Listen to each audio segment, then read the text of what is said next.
இந்த அப்பாவு அவங்க பேசக்கூடிய அந்த இடத்துல தெளிவா அடிக்கிறார் அவர். கோல் வாக்கர், கோட்சே இவர்களுடைய வழியில் வந்தவர்களை விட தமிழக இந்த அரசாங்கமும் இந்த சட்டமன்றத்தில் இருப்பவர்களும் ஒன்றும் சளைத்தவர்கள் அல்ல அப்படின்னு சொல்லி மிக தெளிவா பதிவு பண்றார்.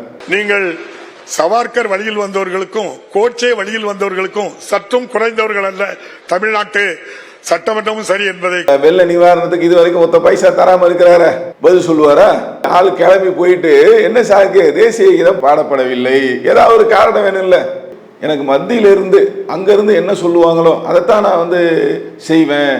இங்க உள்ள அரசாங்கம் என்ன சொல்லுகிறதோ, இங்க உள்ள நாட்டு மக்களுக்கு எது நலனோ எது நல்லதோ அதை செய்வதற்கு தானே ஆளுநர். இங்க ஒரு தகவலை சொன்னாலோ அல்லது உங்களுடைய கருத்துக்களை நான் பிரதிபலிக்க மாட்டேன், மாறாக என்னுடைய மேலிடம் எங்களுக்கு என்ன சொல்லுதோ அதைத்தான் நான் செய்வேன் அப்படின்னா இது சரியான போக்கா? இது